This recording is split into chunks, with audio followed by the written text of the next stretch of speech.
सभी को मेरा प्रणाम।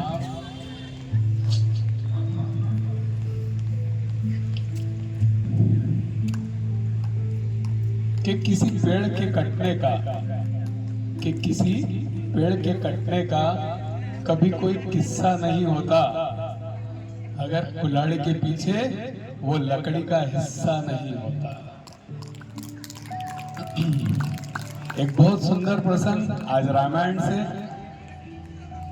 का एक भाग है। जब प्रभु श्री राम युद्ध चल रहा था और प्रभु श्री राम ने रावण के नाभि पर तीर मारा था और रावण धराशायी होकर नीचे गिर गया था और जीवन की अंतिम सांसें गिन रहा था। पूरी राम सेना हमारी जश्न मना रही थी, विजय का जश्न मना रही थी।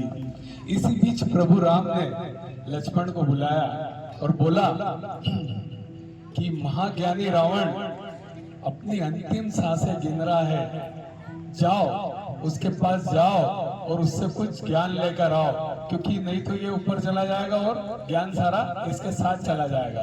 तो इसके पास जो ज्ञान है वो लेकर आओ।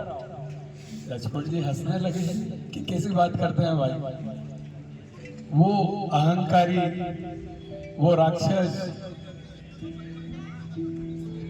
वो ज्ञानी कैसे हो सकता है? बोले मैं जो कह रहा हूँ मेरी बात मानो, मेरा आदेश मानो, ये मेरा आदेश है, जाओ और उससे ज्ञान ग्रहण करके आओ। ठीक है। अब लक्ष्मण जी आदेश मानते हैं, इच्छा तो नहीं थी पर भाई का आदेश है, बड़े भाई का आदेश है, प्रभु श्री राम का आदेश है।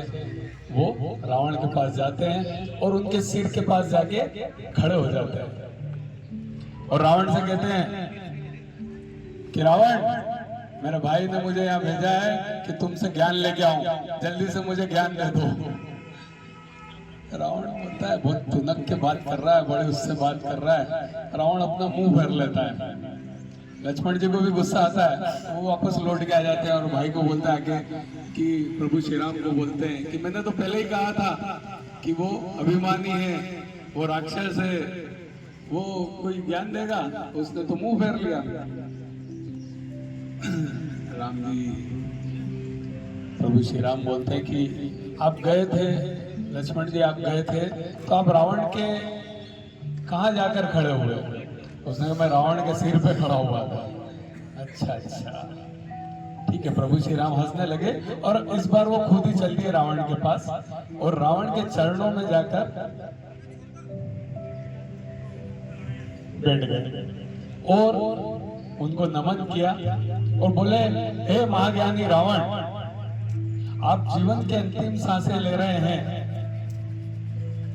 आपके पास ज्ञान का भंडार है, कुछ ज्ञान हमें देके जाइए, नहीं तो सारा ज्ञान आपके साथ चला जाएगा। रावण बोले, पहले तो मैं बड़ा प्रसन्न हूँ ये देखकर कि तुमने अपने भाई को ये सिखाया कि गुरु से ज्ञान कैसे लिया जा सकता है। और बोलते हैं वैसे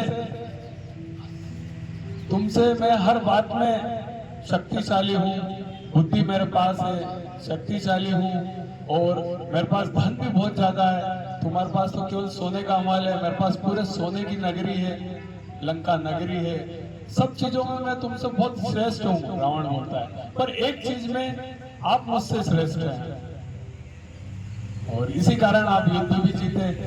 तो प्रभु श्री राम पूछते हैं, निवेदन करता हूँ वो कौन सी बात है जो मुझ में आपसे बेहतर है, उसके बारे में बताएं। तो रावण बोलता है कि मेरा जो भाई है विभीषण, उसने आके तुम्हें मेरा राज बता दिया कि मेरी नाभि में मेरा विष है, नाभि में बाण मारने से मैं मर जाऊंगा। उसने मेरा वो राज तुम्हारे सामने खोल दिया और एक तरफ तुम्हारा भाई है लक्ष्मण, जो पूरे युद्ध में तुम्हारे साथ डटा रहा और आज भी वो तुम्हारे साथ खड़ा है। तो यही ज्ञान मैं आपको देना चाहता हूं जो आप दुनिया को दो, कि अगर अपने साथ खड़े हों तो हम बड़े से बड़ा युद्ध भी जीत सकते हैं, और अगर अपने साथ खड़े नहीं हो तो हम बड़े कितने बलवान हो छोटी सी लड़ाई भी नहीं जीत सकते। यही इस कहानी का सार है कि अपने साथ खड़े होना बहुत जरूरी है, अपनों का साथ बहुत जरूरी है। एक गाना आपने सुना होगा ना, वो कि बाकी सब सपने होते हैं, अपने तो अपने होते हैं, अपने तो अपने होते हैं। एक सुंदर भजन करेंगे।